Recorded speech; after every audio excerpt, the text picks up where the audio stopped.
I'm joined by Jesse Berney. Jesse, why don't you describe what you do for the viewing audience before we start? Sure. I'm formerly of the DNC and the Hillary Clinton 2008 campaign, and now I'm an independent consultant working with progressive campaigns and organizations. And why don't you tell the viewers what you were tweeting about exactly 1 week ago at this time? 1 week ago at this time, I was saying I like to be funny on Twitter. I usually fail. But I was making some jokes at the expense of the brilliant professional team at HuffPost live stream. Yeah. For which I apologized the next day. Yeah. But the punishment was that you reluctantly agreed to come on and do this, yes. right? Okay. Yes. And you're nervous that I'm going to make this as miserable as possible. As miserable as you possibly can. Sam has been sending menacing emails, extremely menacing. Yes. I'm terribly nervous. We'll see how it goes. So what we want to do in this segment, because we now know Mitt Romney has won Illinois. Congratulations, Mitt. He's going to get a bunch of delegates out of this. The mathematical process is in store now for him to basically get towards the nominee, but it's going to take a while because there's no incentive for Rick Santorum to quit immediately. Or Newt. Or Newt. Well, you know, I feel like Newt's kind of broke at this juncture, and maybe there is. But he doesn't care because he doesn't need to run a real campaign. Yes. Newt doesn't. So that's a good question. What about the vendors who are owed money by the Gingrich campaign, which is in turn over $1.5 million in debt? Right. What happens to them? Well, you know, speaking from some experience, it can take years to pay them off. Okay. So they may just fundraise and fundraise and fundraise for a long time. Okay. They may just call it a loss. I think when vendors get involved with presidential campaigns, they realize that's a risk. They know that's a risk, and they know that a lot of this is going to be about a lot of what they do is about being able to brag that they work for that campaign. Yeah. So for instance, but I imagine they'll be raising money. But for the reader's edification, the Clinton campaign has been fundraising. I think still is fundraising to pay off vendors from that 2008 campaign. Correct? Yeah, as recently as I can't remember the exact date, but a few months ago, I remember seeing an email come out from the campaign. Yeah. And a lot of it was owed to Mark Penn's firm. They realized that was going to be a long haul to pay back. This is just part of the process. So in conclusion, the incentive for Newt Gingrich to drop out is not financial. You know, I think that Newt Gingrich is running because he loves Newt Gingrich. Yeah. I think that Newt has, lived his entire life to promote himself and to promote, what he thinks is as a leader. Is it really fair to call it running when he was like spending 2 nights ago at La Fourchette, one of my favorite restaurants in D.C.? Love to go there, but it's not really what you do when you're in the midst of a presidential campaign. Walk around the tidal basin and then go get a French dinner with your wife. That sounds lovely. It does, right? But it doesn't sound like a presidential campaign. No, it doesn't sound much like a presidential campaign, especially not a Republican primary campaign. Yeah, you don't go to French restaurants. No. But I think, it's self-promotion. Okay. Briefly he thought he could win. Yeah. I mean, he's promoting this fantasy of winning at the convention, which is even more ridiculous than him winning the actual primary, because nobody hates him more than the Republican establishment. I mean, Romney would flood the convention floor with Congress people talking about how much they hated working with him. So it's okay. So let's put Newt Gingrich aside. Yeah. And let's talk about, because you can speak from personal experience about what it's like to be on a campaign, working on a campaign that is seemingly never-ending, that has come down to the sort of mathematical equation about delegates, and that is basically sucking the life out of every operative who has to wake up every day to do the same thing over and over and over again. I don't know if I'd put it quite that way. Fine. I don't know if I'd say it sucked the life out of it, but it's a long haul. Yeah. And there does come a point where the odds are not in your favor. Yeah. And that's a difficult thing to get through. Yeah. It can be difficult. What's the mindset like when you wake up in the morning and you're on a campaign for like the, it could be the 12th straight month that you've been on this campaign. Right. Aren't you exhausted at the? Yeah, and that's true. Just as true as if you're winning as if you're losing. I mean, you're working crazy long days. You're, that's true of anyone working those kinds of hours. And it doesn't help to be losing, certainly. Yeah. I'm an expert in losing campaigns. What is your record? Do you know it? It's unfair sort of ask that. No. I was at the DNC at sort of the down years, and then the Clinton campaign. I'm really 1-1, both really Clinton campaigns. Okay, fine. But you know how to lose. You've been involved. I've been involved I've been at bad election nights. They've been good election nights too. And I mean, which is part of the reason why we wanted to bring you on air, because you're so successful at your professional endeavors. Right. No, it's even when it's going poorly, election night is exciting. Yeah. It's exciting and energizing to be sitting there and looking at the returns coming in and seeing the numbers and hitting refresh and doing the math on the exit polls and waiting for your guy, or in my case, gal, to get up there and speak. How about this? So you have 2 hours before the exit polls come in. You know the vote's going to come in at 8 o'clock. You have 2 hours. What are you doing? Probably getting dinner. In my case, my main role was writing the emails we sent out, so I'd be working on various email drafts depending on what was going to happen that night. Yeah. You're all in a room. It's a bunch of staffers, usually campaign headquarters, right? Right. There's the road staff, obviously. Yeah. But you're there. You have the TVs on, opening up your computers, and you're just eating, chatting, and you're just the calm before the storm, right? I think that's right. Okay. Yeah.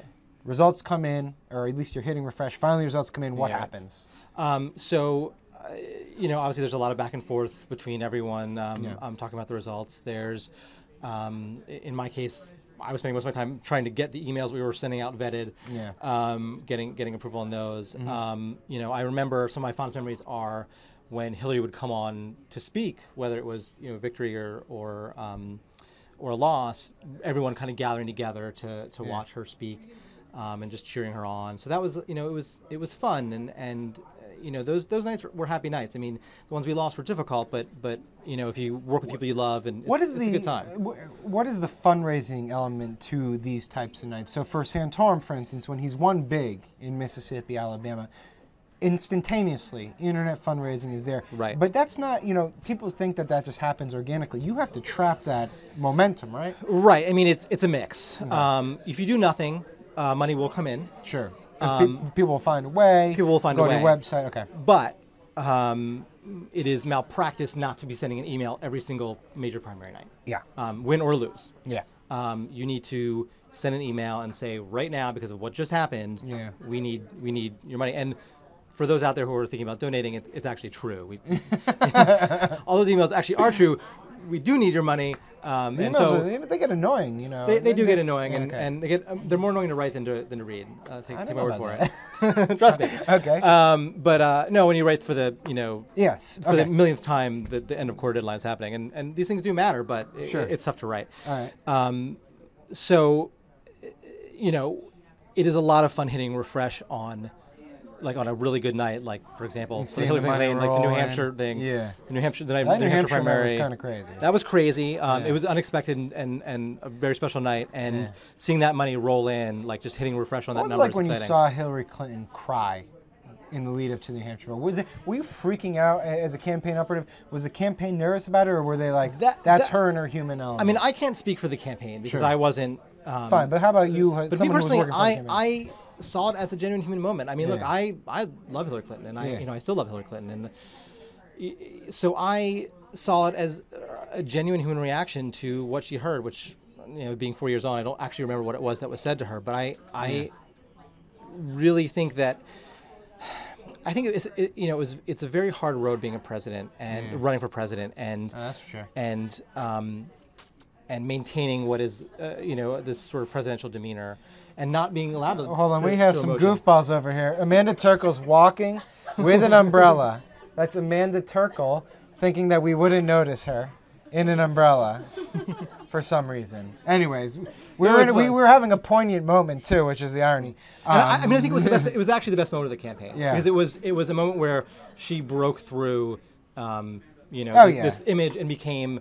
And it was just herself. Yeah, and theoretically, the campaign could have ended right there and then. I mean, if she had lost, that would have been it. Yeah. And actually, if you remember, the speech Obama gave that night was the one that Will.i.am turned to that amazing video. Yeah. And the reason that speech was so amazing is because they thought that was the victory speech. Yeah. They thought that was the campaign victory speech. I was at that event, and I remember this is one of the better interviews I've ever done with a voter.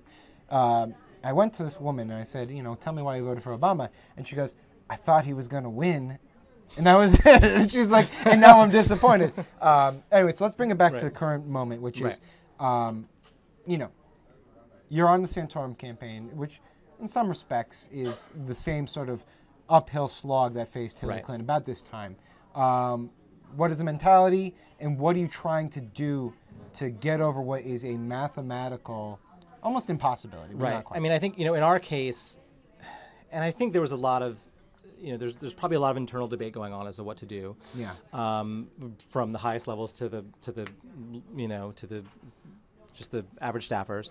I think that they are really hoping that they can stop Mitt Romney from winning the number of delegates that he needs to win. Okay, so get him below 1144. Yeah, which I think is unlikely. I mean, he's already got, if you look at the delegate count right now, he's got a majority of the delegates that have been won. Correct. So I think he's going to end up winning a majority of the delegates. But if they can stop him from doing that outright, and they can go into the convention with momentum, if they can actually end the races with a few June good with wins, a few big wins, okay, then their hope is, okay, now it becomes a delegate race, and now it becomes a convention fight, and that's their hope, and that's the hope that they're clinging to that hope. They don't think they're going to win a majority of delegates. But they're surprised. So they're not kidding themselves about that. To overuse the word game changer, because it's overused, but for Rick Santorum, there's very few. The only thing that could possibly change anything would be theoretically Newt Gingrich dropping out and saying, "I endorse Rick Santorum." Right?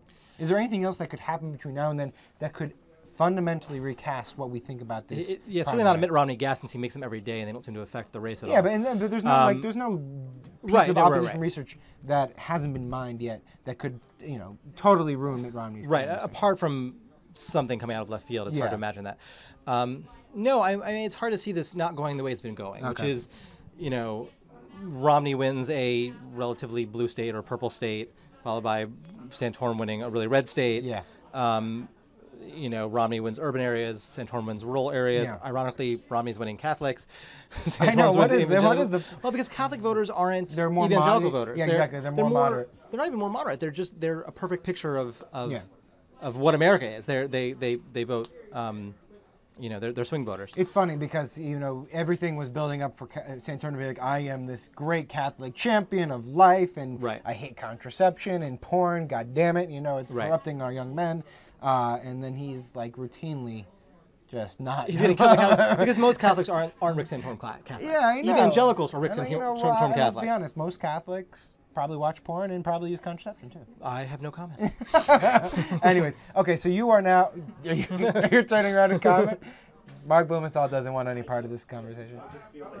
All right, fine, fair enough. Yeah. All right, so you basically have to hope that this thing plays out to the convention and that you have momentum going into it, and then somehow they decide. The delegates decide, he's the guy we want. He's the one who really represents our values, and he is. Rick Santorum represents the GOP values perfectly. Sure. And, we just want someone who is going to fight for us. I think the other thing that could help is if, Obama polls showing Obama doing better and better and better. Yeah. That would make the Republicans more likely to pick someone conservative. Someone if they give up on 2012. Oh, okay. As in, this is a experiment in do we run the non-conventional? Right. Mitt Romney's not going to win. Let's run someone who really believes and see if that's what can do it for us. Gotcha.